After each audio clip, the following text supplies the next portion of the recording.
Gunned up, brain dead, can't decide. You can't bring up, you can't hide. You can be cool, you can cry. Do it wrong, not at all, or do it right. No one owes you.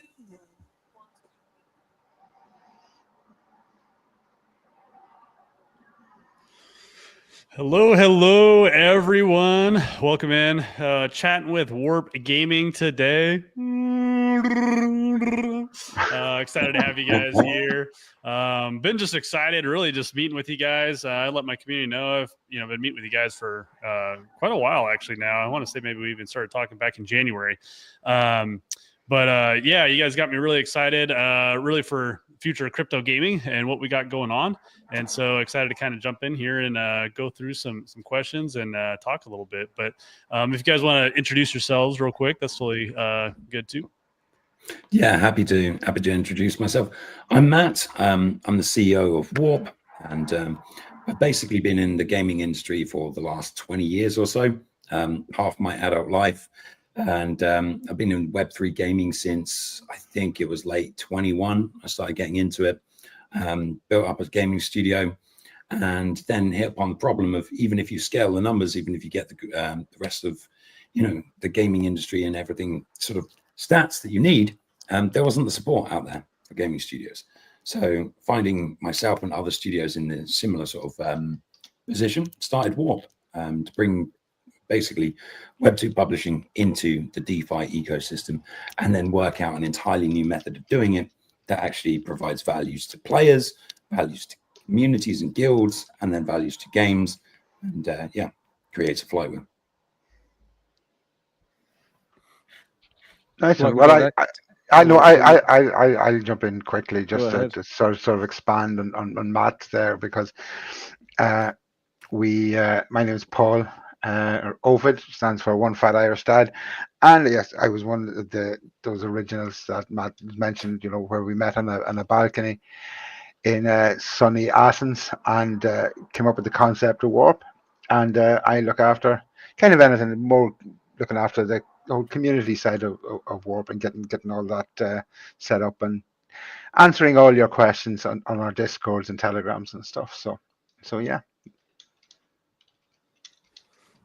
Hey, I'll go. I'm Simon. I'm COO of Warp. I was one of the early founders, but I came in after these guys. Met the team, saw their reach, seen where they've been, and instantly wanted to get involved. I've been in crypto for about 5 years and GameFi since probably late 2022 as a founder and as an advisor, and just all over crypto. And it's tough to find teams that you can kind of hang up your coat and think I'll be with this team indefinitely. It's a tricky space to find a really reliable team that's got a good enough business model and a good enough vision, as well as that kind of real earthy quality of wanting to do things the right way. It's tough to find. And so I jumped on the team, and now I'm COO.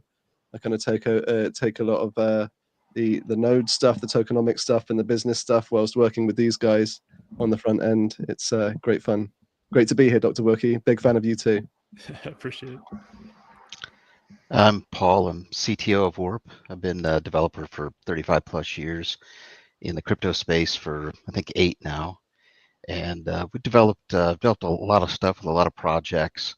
Really recently built with a project that we built an entire gaming platform and marketplace and a portal that allows Web 2 to Web 3 in a matter of hours for games.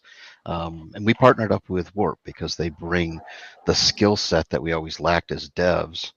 They bring the marketing, and they bring the publishing, the industry knowledge.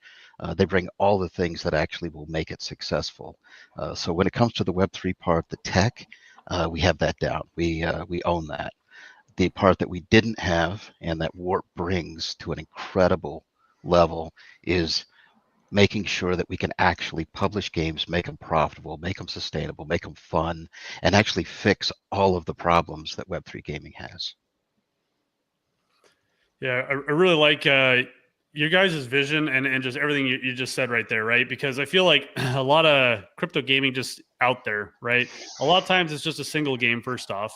And then a lot of times it seems like, you know, a lot of those folks are, you know, like have created games or game development, right? But they don't have any of the kind of back end knowledge with, like you said, some of the marketing and specifically what you said, making the games profitable.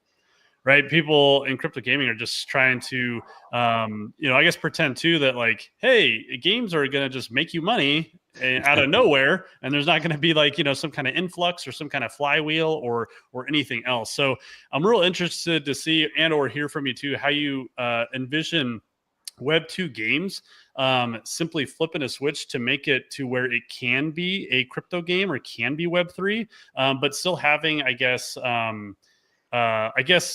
I don't know if the word simplicity is there, but my point being, if there's a game out there, you know, it's doing okay. Maybe when we want to have some crypto gaming, can they still leave on just like microtransactions with just straight, you know, cash USD for things? If the Web2 user, you know, doesn't want to, you know, develop a wallet per se.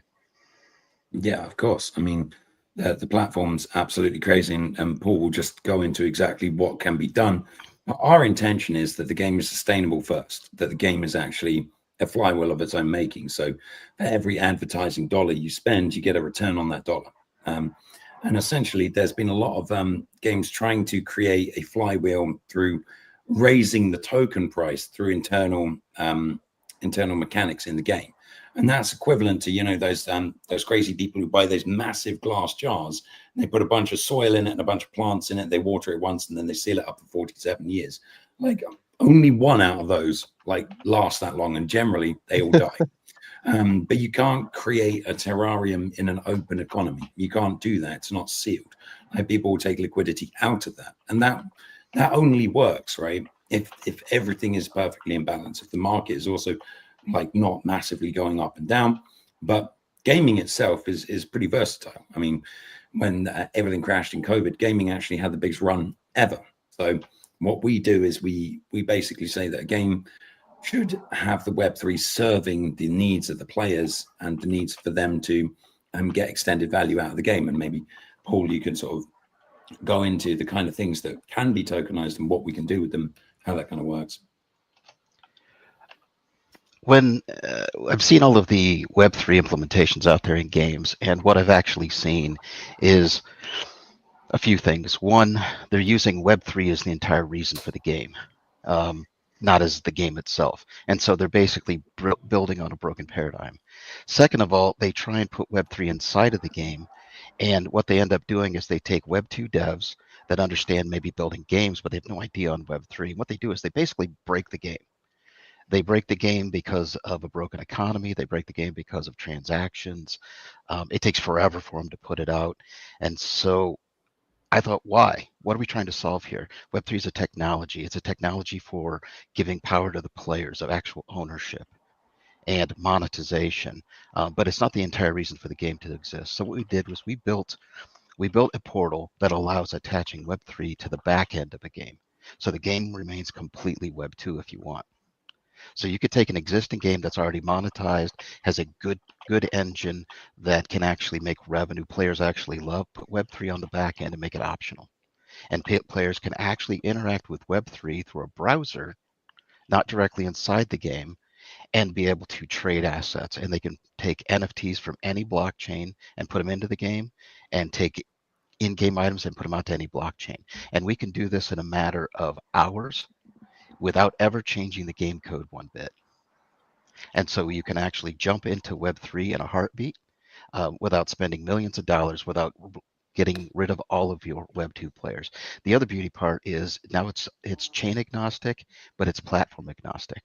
So I could actually, since it's going on the back end of the game, I don't care if it's Unity, Unreal, some JavaScript engine, it doesn't matter. It's on the back end of the game, going directly to the database. So now I could actually trade assets between a PlayStation game and a Switch game and an Xbox game and a PC game, and it doesn't matter. And so now we can have cross-game assets, cross-platform asset, cross-chain assets in a matter of minutes. It's the perfect situation, and it allows us to use the technology as a technology, not as a reason to exist. Man, Yeah, and that makes me beautiful. absolutely incredibly excited. Like just like everything what you just said is literally, I feel like perfect what we're waiting for. I have been waiting for on the crypto gaming side. Everything you just said, where like you said, there's a successful game, and all this is on the back end. Doesn't mess with the code, doesn't screw up anything. Going across, the chains, the station, everything you just said has me like so excited to see kind of as we move forward, and that's really because like especially in crypto gaming in general, you kind of have like a couple of different folks out there. You have folks that want to be investors, want to be involved, and want to be able to put forth a certain amount of capital or money and be able to get a return later. And then you have some folks who are out there who they're casual gamers. They want to find a fun game, and hey, it's cool if I make something on the side, but not as big of a deal to them. But being able to plug that in and trade assets is unbelievable. Like I don't know if you guys have been playing Path of Exile 2 at all, okay? But they just popped their latest update yesterday, so I played it some yesterday. But it's just such a good model, I guess, in my head, right? Like if you plugged in something where people could actually trade crypto or tokens for those assets, I feel like it would just be a booming economy and just so fun, I guess. Yeah, I mean, one of the things that is kind of interesting is we actually like one of the scaling solutions we know does the scaling for Path of Exile as well, which is pretty crazy. But because we have this vision, right? A lot of people would say like, okay, how do you make all of those things actually work and talk to each other? The dream of interoperability has been sold many, many times, but we've actually got something pretty unique for Warp, and it's the first time ever. But we're actually signing preferred publishing partnerships with game chains, so we can break it here. But we've actually signed with VaynerChain, we've signed with Scale, we're signing with Immutable, we're signing with Polygon and Avalanche, obviously, and we're also talking to all the other major chains. And that preferred publishing partnership allows them to be kind of okay with assets just coming in and out of different games, being platforms that can sort of provide value for the players. Like what that allows us to do is it allows us to go to any of these chains that we've signed with, look at their best games and support them and help them scale. And we've got even more crazy tech on the back end that we've got AI agents with personalities that you can kind of bring. And I think, Paul, it would be lovely to hear a little bit about that, because that AI agent thing is also going to be part of the node system. It was the first nodes ever to come with an AI concierge, which will be activated later in the year when we basically release the token and actually have the validation. Awesome. So yeah. So when you say preferred publisher, that means you've talked with those chains and they say, we're okay and cool with you having this platform, plugging stuff in and being able to trade assets through our chains? It's even more, it's even deeper than that. It's basically like saying that we can have their assets for their brand and everything into our literature, so that we can onboard games, and that we ourselves will be recommended to their games, so that the games that are actually on those chains that may have received grants or so often will be told that these guys are actually good to work with. And that means that we don't put a game on our chain, right? We don't put a sort of a third-party game at all on our chain, which is great for them, because then they feel like, this is safe. We're not taking their TVL. So we can support communities on Ronin. We can support games on Ronin, and that value capture comes into Warp as a whole. And because our tokens, you're offering a layer that most chains don't have, basically. Exactly. And because our tokens never interact with the game, you never have to worry about like the Warp price token crashing, because one of our games is super easy to extract.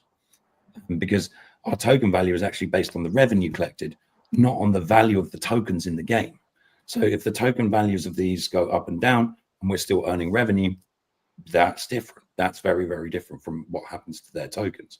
And we're looking into all sorts of things like token sandboxes, which allow us to use our L1 to test different types of tokens and different tokenomics before they actually go live. It's partly why we've got an L1, so we can play around with all that good stuff. But yeah, the AI bit is also quite fun. So would love Paul to jump in a little bit on that, because the vision's cool. The vision is to expand on that is, if you look at all of the chains and the games out there, they are building in silos. And then this game on this chain has this publisher, or this chain is publishing this game, and and they build silos. The problem is they lack the publishing and the experience and the depth to make a successful game. And so what we've come in as Warp is we are publishers first and foremost. That's what we are. We use Web3 tech. We're in the Web3 community, but first and foremost, we're game publishers. We know how to publish games, make them profitable, onboard users, make them successful, make the games fun and lasting. And we're using Web3 tech to help monetize. And we're not isolating and not building silos. We'll go anywhere. If you have a good game, we will publish. And we will bring it to whatever chain it is that you find a partnership with, and we'll help you with those. So it's an entirely different paradigm. It's professionals that are going to solve this problem, and we're not worried about what chain it's going on. And so this is just an entirely different way of We're not worried it about it being on chain at all, honestly. We'd love Absolutely. to support indie studios and be a real Absolutely. part of that re-emergence that's needed. It's an entirely different way of looking at it, and it's what this industry actually needs to make it successful. As far as the AI stuff goes, we have some incredible things planned. We've already built. We had the AI grant from Avalanche and fulfilled that, and we have an interesting system that actually allows you to deploy. We've deployed a couple contracts that have AI characteristics, and you can deploy your own contracts that interact with those entities and with the conversation engines. And so it allows it to be completely flexible. And so you could actually tap into the base characteristics and persona that we have put out that could be cross game. So you may be talking to or being amused as, you might have Gunny, the Master Sergeant, that you could actually have in one game, and then you could actually have the same AI agent in another game because it's on chain, it's publicly accessible, it's decentralized. And so you can have that same entity. Now you may have different character looking or assets, but the actual AI entity could be the same across games and will have the same base underlying knowledge, and you could feed it additional knowledge based upon your game. So it'd be kind of interesting to have actual cross-game AI agents that interact in their own unique way with their own mannerisms, their own voice, and we can expand upon that. We're not limited. We've built pretty good architecture on the AI, and as far as the AI concierge, we will be gathering lots of information on all of the games we publish. Since they're games that we publish, we can actually gather all of this information on player metrics and all of the other aspects of actually what's making it successful, where are they finding trouble in the game, and all of these other things. And we'll be able to actually feed this out to our AI agents, and those users with an enterprise node will actually be able to tap into this. And not only will they be able to understand what are making games successful, but will also help curate their interactions with games and recommend games and recommend things to get into and understand their gameplay and what they might find fun and interesting. And if they are into publishing or they are into getting into their own game, it will assist them to understand what's the latest meta, what is the latest excitement, what's getting the most leverage and traction. And so our AI concierge is actually going to be pretty massive. So super cool. Yeah, you guys are dropping all kinds of alpha today, man. Especially with I mentioned the chains that you guys have talked with and so signed those publisher agreements. Wow. Okay. So since you kind of are bringing up enterprise nodes and stuff too, let's talk a little bit about the nodes and how this is going to function. So first off, I know you guys are going to be the first node sale on Ava Cloud Marketplace, correct? Yep, 100%. And that's kicking off literally, I think, in almost 24 hours, 24 and a half hours ish.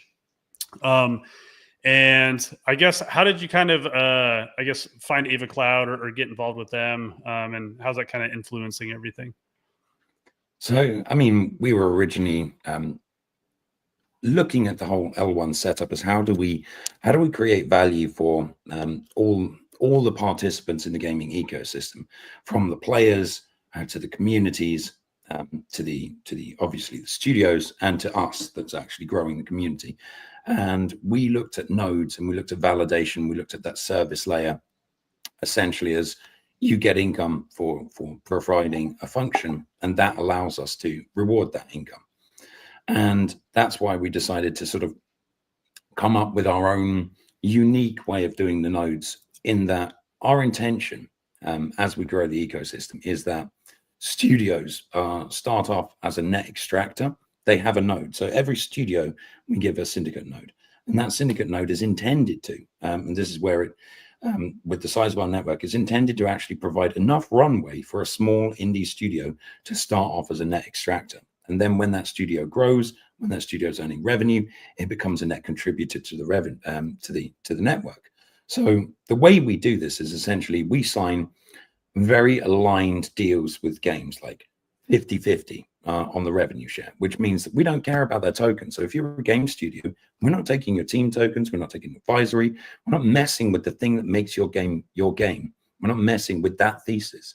What we're doing is we're enhancing it, we're improving the loops, we're getting that to profitability. And when that profitability hits, we take 50%, and then 20% of that goes back to the entire network, to the validators. And this is why we kept the numbering small. And then there's loads of things that we can do with this, with AvaCloud, that Paul can go into a little bit about the contracts that we talked about on the builders call, so that if it grows, there can be fractionalization, etc. He can explain it a lot better than me. But the whole principle is that by giving guilds nodes as well, they become capital guilds, which means that they're funded. And they're funded to do game nights, they're funded to be part of their space. And those guilds are obviously either chain specific, or maybe a couple of games specific, or mixed, or they're more creative focused. So we spread out these guilds for capital guilds, like maybe Grim, Shao, you could talk a little bit about that and reference who we've actually got on there, because there would be some alpha as well. Let me tap into Shao. Shao, you. I wanted to give it to you because I know you have a better memory than I do when it comes to listing all the partners that we have, because there's a lot. I have an expectation of, the Wolves DAO being involved in some way. Yeah, there's so definitely discussions. Yeah, and we're using Kazuna as well for the games as well, which is going to be good. And we'll have more. We'll actually have some streams coming out. I did a builders call with Wolves. And yeah, they're getting also a node, part of the Capital Guilds kind of program as well. So that's pretty sweet. I can just go through a couple of them. Well, obviously we're working with Hydra, CGG, Tempest Guild, Social Rising, Wardens, Catalyst, Nightshade, Pachara and Loser Core. We're working with Keygen. We are working with YGG, Creator Nexus is another one, Gaming Grid. I mean, there is a lot, and I could spend another 5 to 10 minutes going through the rest that we got in the pipeline. But the important thing is that these skills that are coming in, they're not only leveraging our technology, they're not only leveraging the ability to get the alpha for all these games, but they're going to cross-pollinate. They're going to, build together. They're going to interact with one another and create an ecosystem where they're either competing or they're working together on projects. And it gives them a world of possibilities. And as it evolves, there will be more and more technology at their disposal to even grow their guilds in different directions. Right now, they're self-sufficient. They're doing everything on their own through partnership.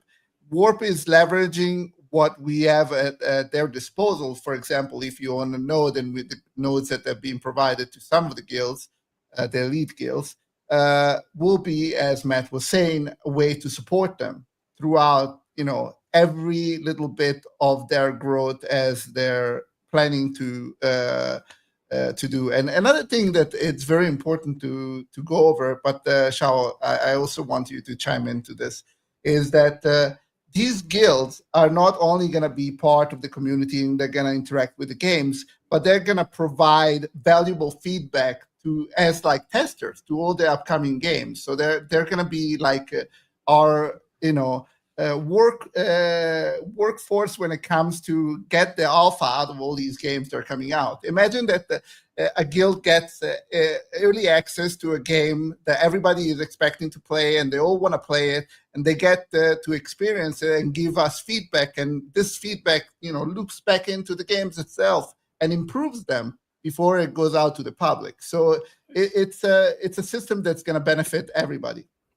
Yeah, and having the AI concierge as well in there for them to talk to as well makes them part of the network and improves basically how we deliver our offerings to them. One of the things that is really what I tried to do, and Simon as well, and everyone who's set up the economics of this, is to basically create a reverse tragedy of the commons. So the tragedy of the commons is I need to extract as much as possible, because if I don't extract as much as possible, the guy next to me will extract more. And so no matter what happens, the commons, in this case, the game, gets overgrazed or over extracted. So we want to create a system that's the reverse. So every person acting in their own personal interest actually powers something larger than themselves. So if you act in your own personal interest to grind in a game, and then you're talking in your guild to get more people into that game for your referral bonus, that guild is then getting more people into one of our games, which is then creating more revenue flow for those games, because we've tested to make sure that more people equals more revenue, which then feeds back into the nodes, which then feeds that guild, which then means that gamer eats again. So this is how we build it. It's basically, if you are independent and you are acting in your own personal interests, if you are within the network, you are essentially growing, and essentially your activities, your proof of play, your proof of work, your proof of gaming is making all of our bags grow. That's kind of how we want to set it up. I love it, Matt. Proof of gaming. I love that concept. I think the biggest thing to kind of add to that as well is, it's to Matt's point, right? You have these decentralized nodes that help activate the technology, but you actually have the people to drive the data for how we inform the decisions that we make collectively. I think the biggest thing for us when working with the guilds is the biggest pillar, in my opinion, I've always been part of communities, whether it be NFTs or gaming or D-pins or whatever, is the fact that there's a reason for us to do the things that we do, because of not just the incentives, but the supportive nature of the ecosystem that Warp is building. So in my opinion, it's sustainable, right? The biggest difficulty of why games don't work today, especially in Web3 gaming, is because it's extractive, it's a relative Ponzonomics. It's just something that's, it's definitely PvP. We create a alternative to that solution because we're not excluding anyone from the ecosystem, and we're incentivizing everyone. So for us, working with the guilds, creating these communities, creating these opportunities to drive value for everyone as part of the system, but as Grim and Matt have well stated, is in the end, it's the voices that matter within the games, because you need not just the distribution, but you need that level of virality. And when you have something that actually matters, that's not going from one game to another, but actually interplay between them all based off of a community, based off an ecosystem, based off a flywheel effect, you really start seeing how, as Matt puts it, it just feeds into each other and it adds extra layers of value that just change the whole dynamic of what's being built. And that's the reason why, for me, working with publishers and gaming studios independently and seeing them work in their silos, this breaks those barriers, those walls, to really drive not just what we're building at Warp, but what anyone's building in this space. And I feel like that's where the evolution happens. This is where the sea change, the disruption of just how blockchain is able to empower and drive the problems that we're seeing in conventional gaming today. And more importantly, the way we see the way guilds are building is that now it's an inclusive part of the feedback loop that helps push the narrative of what is possible within gaming that's not being done today. So absolutely just want to share that with you guys and appreciate, this wonderful team that I get to be a part of. Thanks for that, Shao. And I'm just putting up one of the images of our AI concierge. And that's going to be fully animated, fully rigged, and all the rest of it. I will take that down as soon as I figure out how to do that. Maybe Grim, you can sort it out. But yeah, there we go. I guess that's me. But yeah, it's just having a waifu moment there. Yeah, exactly. I turned into a waifu. Yeah, there is a lot of alpha. And the good thing is there will be not just that character, but there will be multiple characters that will be rolling out for different parts of the Warp ecosystem. And what we want to create is we want to create someone that you can just chat to, and if you're rude, they'll be rude back. We've got a really nice angry faced version as well, which is super cute. And it's something special. It's something I want this node to be your most valuable gaming asset. I want it to be something that you really treasure, that you really like. It's just as cool to you as the Halo helmet that you got when you pre-ordered Halo back in the day. I'm pretty sure Grim and Simon might have one of those as well. I know most of my buddies did. But we think that games deserve to have second chances. They deserve to carry on and not just fail after the first game. If you look at like the biggest series like GTA, they've spent 20 years making the same game. If you look at all the sports games, they've spent 20 years, 30 years making the same game. If you look at the biggest contest between games now, the numbers behind them are 6. There's like Battlefield 6 versus, I think it's like Black Ops 7 or something like this. Or like GTA 6 is coming in. It's all 6s and 7s, like iterations on the same stuff. If we see Web 3 games surviving to their sequels, that's fantastic for us, because we keep the value in Web3 and we store it. It's just like if you have one of those NBA games, every season or every new game, you throw away all of your career and your players and all the rest of it. You have to start from zero. You have to buy everything again. Imagine if it's more like Pokemon cards. Pokemon cards exist and the old ones are good, and they keep bringing out new sets of Pokemon cards. This is the same, but for games. You bring out new games, you bring out new Call of Duties, and like, hey, here's this rare gun from the first one, or this rare gun skin from the very first game, and only a few people have it. And this is what we believe, by funding studios in a different model from actually the validation on the network and through the activity that goes on. We think that this is a much stronger and better model, because it incentivizes people to create lasting franchises, and then we just double down value. One of the things I think is really important to look at is the biggest gaming companies that exist right now, the multi-billion-dollar gaming companies, all of them made their money at inflection points in the industry. So when you saw that consoles started to appear, Nintendo, Sega, they got onto that. Like, as soon as arcades were dying out and people had the stupid idea of taking all the games that you're paying to play and basically giving you the machine at less than cost and letting you play any games, like, that was more value to the player. There was actually more game for your buck, and that made more money for everyone. And then you get into obviously, like, console exploded, and then we have PC, but then you have like online RPGs with Blizzard, where you can actually just pay a subscription, play the game. They basically murdered that market. There's very few games out there that actually have that market, and that is the thing that made them massive. Then you look at mobile, and when mobile blew up, that's how you get like the Tencents, the NetEases, and the rest of them. And then that's free to play. That's giving the player essentially no risk at all going into a game. No barrier to entry. And then now we have this where we can provide value back to the player. And we can provide value back to the player. If we do that in the right way, so far we haven't seen it. We do it in the right way through ownership, through continued support, through support of their community, through doing things that are actually valuable to them, and making sure that the games themselves are not extracting in that sort of way. We can then be the next multi-billion-dollar Tencent, Blizzard, etc. And that's why one of our co-founders, King, he was telling me, like, every time I talk to him, he tells me some really weird stat that I'm like, just fucking hell, David. He was like, I've taken 5 games companies public, so I know what and this was about contracts. It's like, I've taken 5 game companies public, so trust me on contracts. I'm like, bro, like, why don't you tell more people that? Like, there's just that kind of level and that depth that we have, that we are really looking to be the next sort of big company in waiting.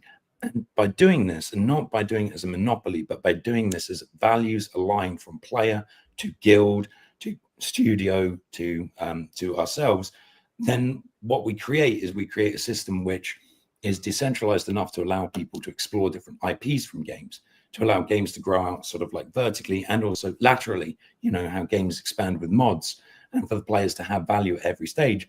And the system and the back end the pool is setting up is allowing us to kind of have interoperability by the back door, and to do that interoperability selfishly. And this is the whole key reverse commons thing. If you can be interoperable because you selfishly want to extract that item, and then the game can have an NFT DEX to sell into liquidity. So yeah, it's exciting. Yeah, I like those inflection points you talk about, because definitely with crypto gaming, like there's an appetite there, and there's huge excitement in 2020, 2021. And I think a lot of stuff just, missed the mark, as you said, right? Like we're trying to figure it out. And I think it will be the next inflection point too, just like you said. So yeah, I'm definitely looking forward and really hoping that Warp's going to be that game publisher. I think one thing that has me excited about like you guys' nodes and everything you said alpha wise is the fact that this isn't like a single game we're talking about. A lot, in the Web3 crypto gaming space, it's like you have to see a game and then decide if you really like it, and now maybe you put money into it hoping it'll become whatever, and then they run out of money and now it's shut down. That's kind of like unfortunate kind of spiral. And it'll be exciting to see if some games, like you said, kind of get the second chance. I know like my viewers, a lot of us played Spider Tanks when that was on the Gala Games platform, and then they separated from them, and they're going to be coming to Immutable, is what they have officially announced. So I don't know if folks are actually really excited about that, because it was a very polished, very fun game, truly, right? I talked to them at Gamescom. Like I actually talked to them at Gamescom. I talked to the Spider Tanks guys. We have a group.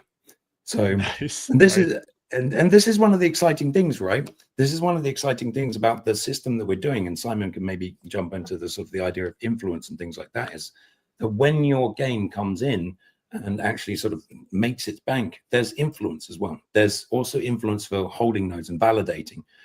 The idea that we are basically trying to get a bit of the wisdom of the commons here, and to say like, I selfishly want Spider Tanks because I love that game. And if enough people want that, that's kind of indicative of saying like, that's data, that's a metric. That's saying that is a popular game. It's not just about voting for your bags. It's about saying people actually want that game. And I talked to Spider Tanks, and we talked to Immutable. We've had a lot of conversations with Immutable, and Immutable Play. They're actually doing a lot of good user acquisition for games, and we're going to be putting both immutable games and non-immutable games through that next year as well. So it's very exciting. I mean, Spider Tanks, really good guys as well. And the pain they had on Gala, you could hear it in their voices. yeah. Well, I mean, and I'll say the community too, a lot of pain, right? Because I mean, we want to play. I mean, when it's a good enough game that my 7-year-old is asking me to load it up on the computer to just play, you know what I mean? Like you have something there. Like my kid finds it fun and just wants to play it, right? Like that's a successful game, and you want to see it kind of continue on. I know my community, they wanted to know too. Is it 3,000 nodes period? Is there ever going to be more? Is there going to be adjustments to it, changes to it? Is there any large secret amount that is held by the team members at this time? I mean, there's no large amount that's held by the team. We're holding back 250 pro nodes, which are then syndicate nodes for studios. So that's 50 studios. We're holding back around 20 or 30 for giveaways. So there's like 20 odd pro nodes and about 10 or so enterprise nodes also going back. But there's no sort of like massive allocations going to a particular organization or anything like that. Like there's no, we're giving out nodes to people who are part of the Capital Guilds program, or they're also believers in Web3 gaming that are aligned to basically, talk about us and talk about the mission for those nodes. But there's no, we don't have any VCs on our cap table. We essentially are basically self-funded, bootstrapped with Avalanche grants, and also part of our team's multi-exit founders. And that's why I nicknamed David Zaddy, because he's that kind of guy. We are doing this the right way. We don't have a massive ton of sell pressure on our token that's going to be coming out in November.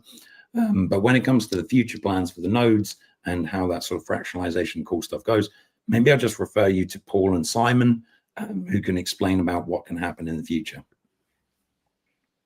I'll leave that to Simon. It was his brilliant ideas, so I'm going to let him do it. Well, I mean, yeah, because 3,000 nodes isn't a huge amount of nodes, but that's intentional. That's done by calculation. I think if you did the calculations on many node sales, you'd just find that predictably they're not going to perform ever, or unless you have like a multi-trillion-dollar token. It's just impossible. Our numbers are kind of informed by the tokenomics and our modeling of the business. So initially, obviously, we're going to be giving rewards from the tokenomics, from the token allocation, where the lion's share is for validators. But we have a base reward for that. There's no max or minimum stake weight. You just stake a certain amount, you'll get a certain amount in return. And there's a whole DeFi ecosystem to accompany that, where if you are a whale, if you do have loads of token, you do have a reason to lock it up. And that's where it kind of tangents off towards the whole mind share and influence component that Matt was referring to.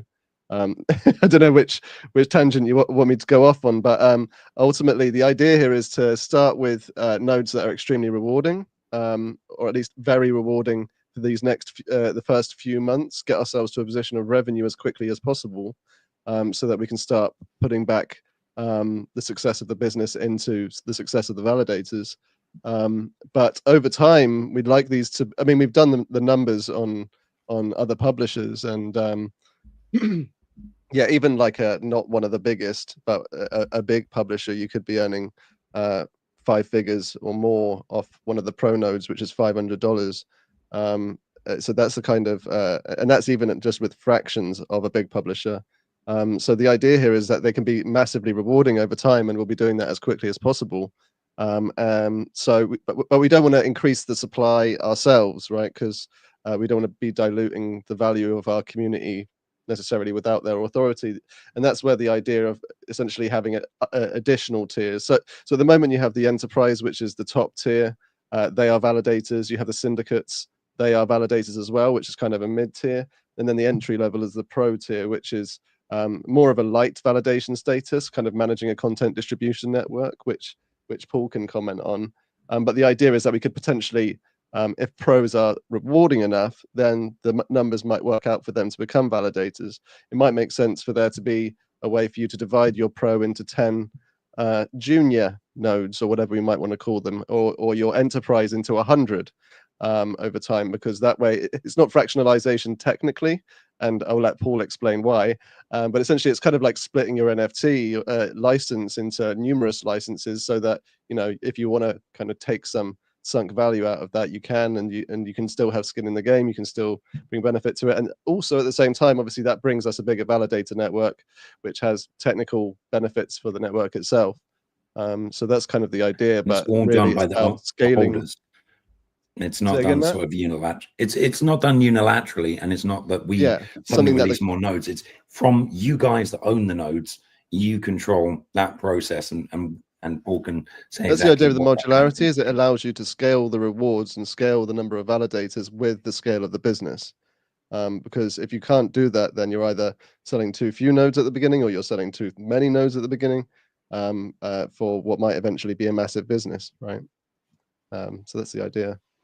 But Paul Yeah, can maybe we comment. saw a recent network. At least I saw a recent network that had nodes, and they basically diluted the distribution without the node holders' permission.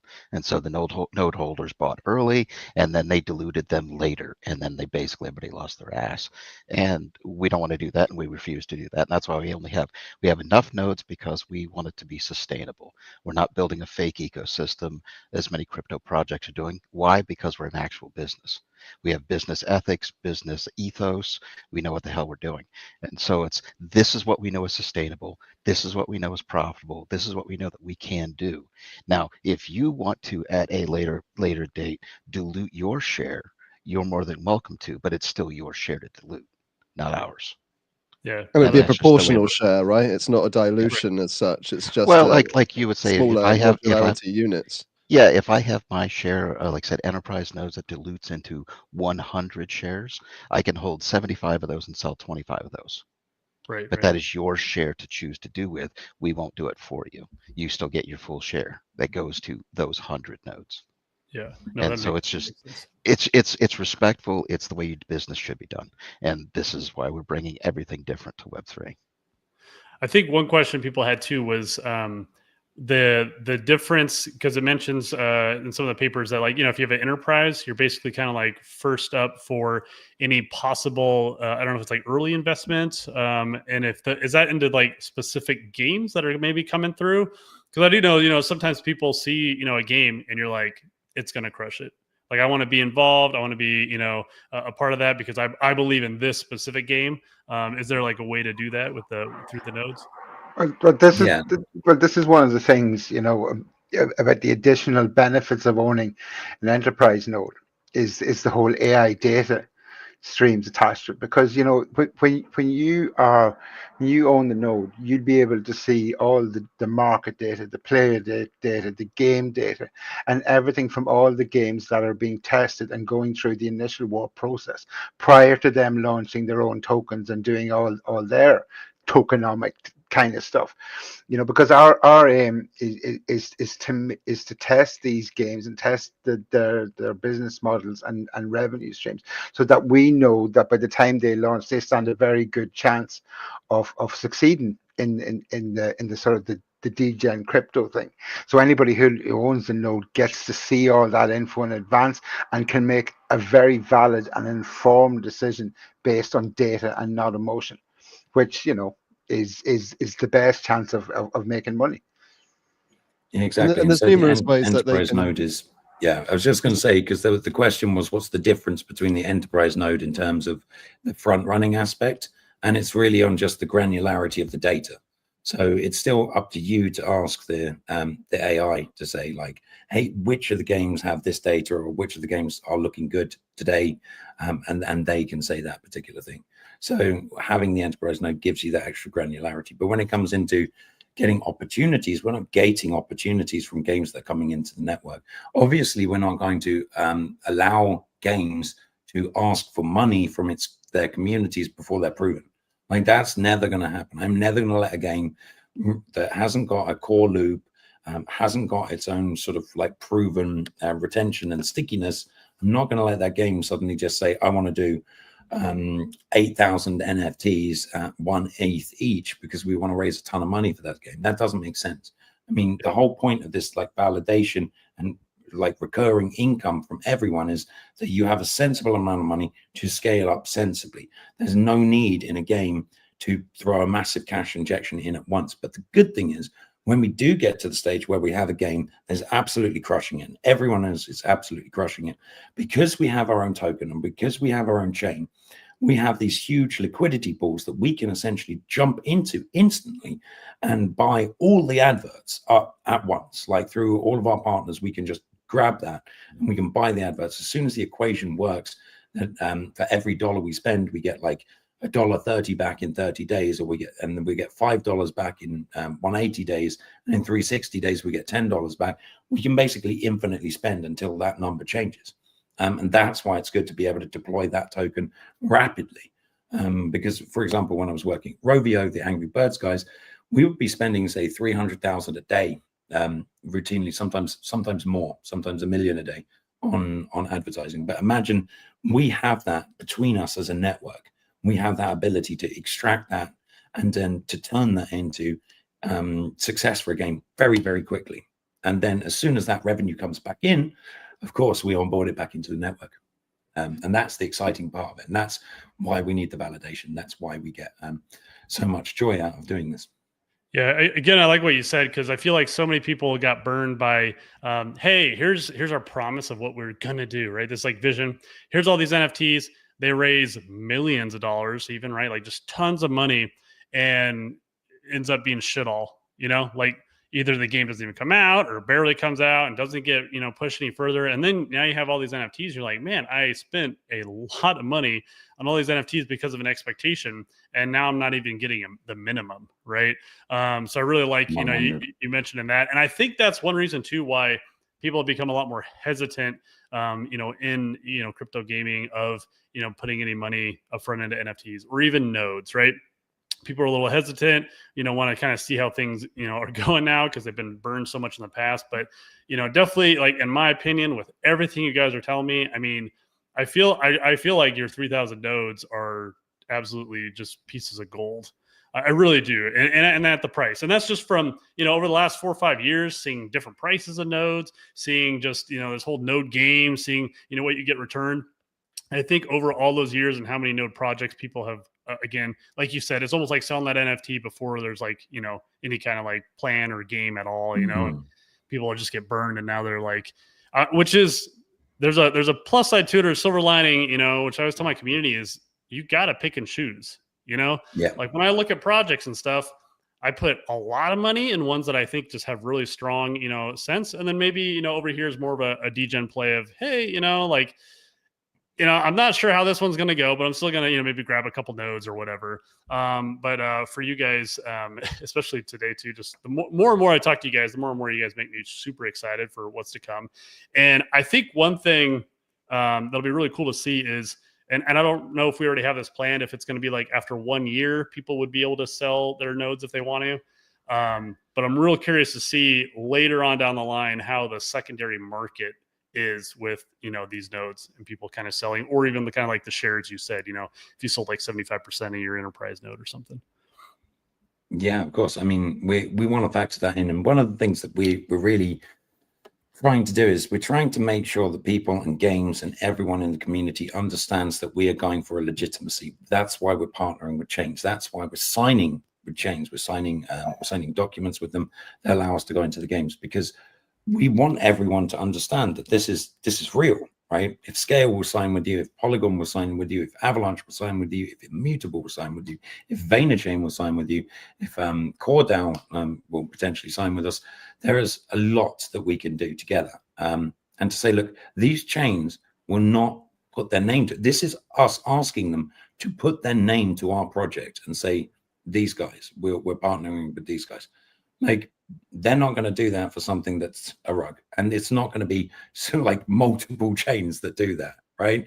It might be like Polygon's made some dodgy decisions in the past, or this one has, or that one has. But what we're trying to do is we're trying to make sure that everyone understands this is as legitimate as it fucking gets. This is as clear as we can do it. And these nodes are basically, as you said, for us, the gold as well. Like, we believe in the value of them. We believe that these nodes are going to power studios, because that's how. Yeah, I think that's something that I'd like to get across, particularly, is that in the early days, obviously, we're in the Web3 space. We're bringing in guilds, we're bringing in games. A lot of these nodes are going to be going to guilds, to KOLs, to games and studios. And the idea here is that over time, they mature to be something which is valuable to the industry, not just valuable in a more passive way, although obviously everyone has to kind of provide the validating service.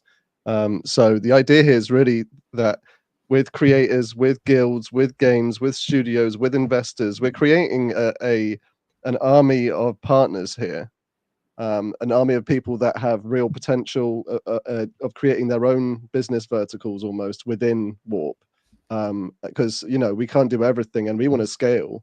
Obviously that has to be a very considerate process, but there's so much opportunity here, and a lot of it we're handing to people because we see the benefit they can bring, and we see the benefit that the whole ecosystem can bring to Web3 gaming, period, to indie gaming, period. It's about creating something like we want to bring back those 2021 vibes with these nodes. Like, every single person that's got one, we're going to be talking to. We want to know their names, because if they're here, then they're likely to be able to find big opportunity for them and for us here. It's going to be it's really exciting, and the kind of gravity that we have, like so many people that are involved with Warp, they're here because of this reason. They're not here because they're extractors, and if they had tried to come here as extractors, we would have shooed them away pretty quick. They're all here because they're looking for this. They're looking for this inflection point and choosing a winner. So much is burnt to the ground in Web3 gaming already. I think most people think it's bottoming as we speak. And there's so much, the opportunity is still there. There's so much opportunity there. It just needs to be done the right way. It needs to be done a completely different way. Everyone knows this. And we're bringing together the boldest and the best and the best hearted, so that we can really make this happen as just an army, as a nation. That's why we call it the Warp Nation, because we're on a mission. Yeah. No, I love. I mean, you guys are. It's obvious like how focused you guys are on really the community too. You know, the node holders, giving that value back. You know, I really felt super strongly about that too. Like when I even started my channel, right, and building my community is, hey, I have these folks, right, that are with me and stuff. I want to be able to give back. And I'd say, you know, over all the projects I've ever talked about and stuff, I've, you know, always been given nodes back, you know, as giveaways and stuff too. And, you know, even for you guys, I, you know, bought 2 pro nodes just to be, you know, doing for a giveaway for my community too. Cause I absolutely just love my community. I truly do have like the best one, you know, out there, and it's just very personable, and love everybody out there. I feel like we've covered you know, a huge decent amount of kind of what we were kind of shooting for.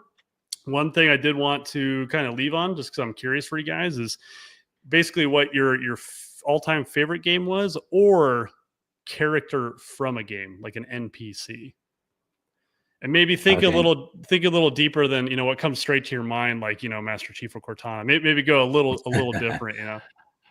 Oh no, I'd have to say, like, I love so many games, because I've been playing since I was obviously very, very little. My parents had like one of those Ataris, and the game that I think first made me see the possibility of what being in a game world could be was Legend of Zelda: Ocarina of Time. It was the first on my Nintendo. It was great. I woke up and I was like in a little tree house, and then playing in this big tree, and there were puzzles, and all of a sudden I was on this gigantic field. And to like tiny me at the time, that felt like this shit got real. Like, it felt amazing. It felt like you had all of the sort of possibilities there. And I think I've always liked games which allow you to kind of express yourself in how you play it, what you do, or how you get to the same conclusion. In terms of game characters, like, there are so many good ones. They're like absolutely the absolute shit hot ones. I think a lot of people sort of gravitate towards, say, like Sephiroth or like some of the characters like that. But I think one of the ones I like was just Star Fox. Like, he was just fucking a good guy. He was just a good guy. He was just a fox that's gonna fuck you up. And it was just, you know, on the fucking level. I'll give you one that very few people probably remember, or the ones that do. I will bow down to Guybrush Threepwood. Monkey Island, the classic. Oh yeah, I know that was great. Absolute favorite. Mine was Garrett from Thief. If you ever played Thief, the game, I love that game. But Garrett, man, just his commentary through the whole game. He was was very pragmatic and loved killing people. Fucking, that's amazing. We know you're pragmatic, Paul. Don't give the man a gun. Found the Dexter in him now. I was going to say Ocarina of Time myself, but I think I'll go to a similar kind of memory when I realized like what a game could do to you. Was the first time I played a Resident Evil Director's Cut, and I was terrified. I mean, I was only tiny, but it was just, I was terrified, but I so wanted to play it again. And I was literally so scared when that zombie first twisted its neck round and looked at me. Yeah, just because of the memory, the emotion it evoked. I don't think Ocarina of Time as well. Like, it was just such an emotional, committed journey. Those 2 games definitely stand out in terms of how they affected me and made me know the potential of gaming, for sure.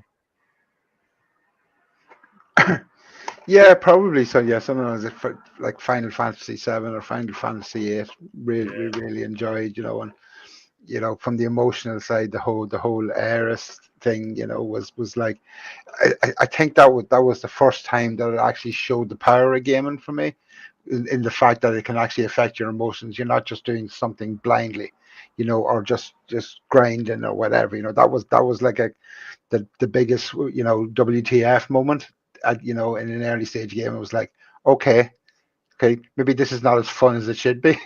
and it's like, oh dear, because you spend all the time investing in that character, and then they just go, ha Mhm. ha, So that was yeah, that moment there. Favorite Final Fantasy character though is Auron from Final Fantasy X. Though he was one cool Yeah. motherfucker. He really was. Yeah, he was a dick. I loved him. He was such a dick to everyone. It was amazing. And then for me, just chiming in last is Akuma from Street Fighter 2. So just the legacy and just hell on earth. I'm all about that. So one of the less spoken characters in the Street Fighter world, but I feel like dominating, kind of like quite a few people from like Tekken. I was going to name a few, but I'll keep it at that. Nice.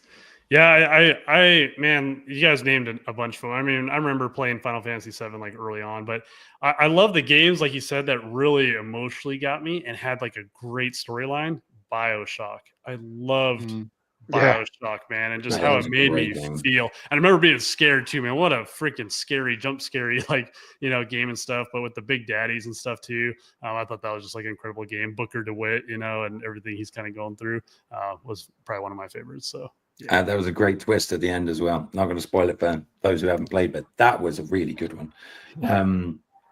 And I'd just like to say, would you kindly buy a node? Those are no. But yeah, fantastic games. And I think there was a sort of golden period of gaming around that time. Like there were several golden periods, but I remember around that time when like Xbox 360 and all of that kind of stuff. There's some really good games on there. Like I think Xbox 360 had quite a lot of good launch games. And that was at the time that PlayStation 2 was just dying, but it had the best games it would ever have on it. So yeah, like fantastic periods. And I think like when we look at things like Stop Killing Games, when we look at the possibility for actually having games on chain, I was talking to some different protocols that are actually looking at the possibility of basically doing that as a service. There's a Stop Killing Games kind of pay to play service. There's a lot of potential here. There's a lot of potential here if we work as a network.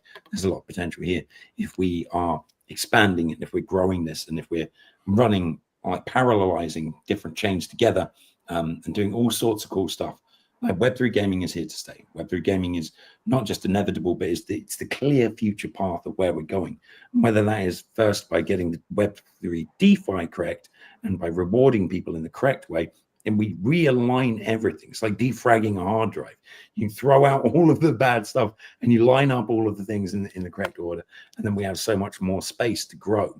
Because there's only, I think, about 1,500 verified Web3 games competing against 800,000 games on the App Store and iOS and the rest of it. And that's just insane to think the slice of income that we can get out of it. I think it's RPGs alone on mobile made 80 or something like 83 billion last year or something along those lines. Pretty crazy. But yeah, slice of that for Warp, a slice of that for everyone, and then back into the system and grow. From people who've done it before on the team. Yeah. That's true. And that's the biggest selling point. I think it's probably our biggest USP is that we have people on the team, and I advise people to check it out on the website and see where they've worked and what they've done. And you go, okay, these are people who've done the biggest multi-billion-dollar game franchises, games out there on mobile, especially. And we also have the guy who can tell you how old school RuneScape was only saved because they found it in a cupboard. That is the funniest story. Like that was a mad story, right? Like they were making the new RuneScape. No one was liking it. People were leaving, and they were like, "Fuck, we need to bring out old school." And they were thinking this is going to take ages, looking through everything. And then they actually just found it in a musty store cupboard, a machine that hadn't been updated, that still had like an original hard drive with the copy on it. And they rebuilt it from one fucking copy, which is absolutely insane. And Justin, our chief publishing officer, he was also CEO at Decentraland, and he also worked at TELUS. But the majority, he's like, this is where I met him as well. Spent 12 years hardcore into RuneScape, building up and running production for multiple teams across that. So yeah, we got some good peeps. Yeah, the depth of the team is absolutely there. Yeah. Awesome. And yeah, thank you so much for hosting us today, Wookie. I absolutely loved it. And it's going to be a pleasure, like making sure that your community and all the communities come together and share these moments and share those things and share them with the games and the people building them, because it can feel fucking lonely to be a builder in Web3. So we need all of the people to share those love of games to those builders. That will make them just inspired enough to make that game. We'll take away the stress and the things that they have to spend the money on, and then they'll make good games that we all want to play. Awesome. Looking forward to it. Appreciate all you guys' time coming on here and chatting. Thank you for all the alpha too. It was wonderful. All good. Thanks. Thanks, Dr. Wiki.